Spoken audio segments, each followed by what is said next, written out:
The original A-Class was a genuinely pioneering car, albeit one that didn't exactly help Mercedes attract a younger audience. To address this, Mercedes adopted a much more conventional style for the A-Class of 2012, and it worked too, because despite some mixed reviews, us included, it sold really well. It's actually reduced the average age of the A-Class buyer by 13 years too. They're now only 78. Anyway, 4 years later, it's time for this midlife refresh.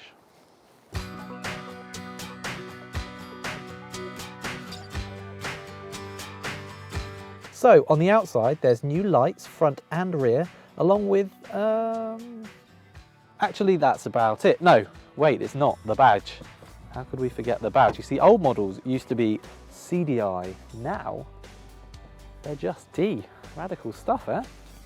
Space on the inside hasn't changed either, meaning that the boot is slightly smaller than you get in a BMW 1 Series or Audi A3, and with a rather narrow opening too. In the back, first thing you notice is that these rear doors are quite small, so it's not as easy to get in and out as some of its rivals. Also, this window line really cuts in here, so it can feel a bit claustrophobic. Having said that, legroom isn't too bad. I can just about get my feet under the seat in front as well. Headroom's okay, and you can just about squeeze 3 across. This middle seat's quite narrow, but you'd expect that in a car of this size, and there is this big transmission tunnel in the floor to straddle. If you're regularly going to be carrying adults in the back, an Audi A3 Sportback is a bit bigger, but there's not a huge amount in it. While the dash might look the same as before, Mercedes has made some small improvements to materials, as well as updating the dials. This tablet-style screen has been upgraded, so it's now up to 8 inches in size and has a sharper display, although it's still a bit thick and plasticky. Storage is good, decent glove box, really nice big compartment there. You can store a bottle, plus all A-classes get under-seat storage, where Rebecca would no doubt put a banana.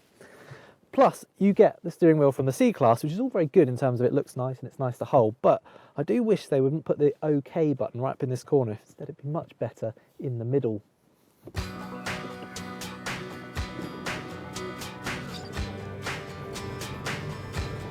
So far, the changes have all been fairly minor, and it's the same when it comes to the engines. Take this 220D model, which has a grand total of 7 more horsepower than before, taking the total to 175.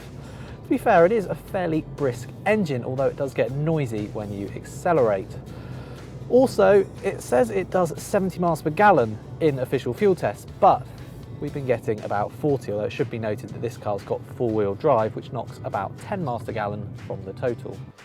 It's also fitted with Merc's 7-speed automatic gearbox, which for the most part does a fine job of blending into the background, although the manual mode can be sluggish.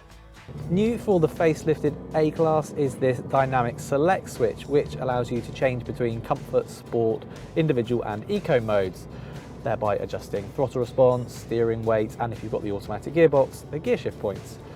It does work too. You can really feel the difference in sport mode, particularly the A-Class is a lot sharper to drive, although it's still not a match dynamically for a BMW 1 Series. In theory, Dynamic Select also lets you change the other major new feature of the A-Class, the adaptive dampers, which are now an option on higher spec models. Unfortunately, they're not fitted to today's test car, which instead uses lowered comfort suspension and 18-inch wheels. It should be said though that it rides a lot better than the CLA shooting brake that we tested on these same roads recently, particularly in terms of low speed compliance. So while it's no miniature S-Class or even an Audi A3 for that matter, it's not bad at all for this kind of car. Less impressive is how much wind, road and engine noise the A-Class suffers from. On the motorway, it's just not as relaxing to drive as its rivals.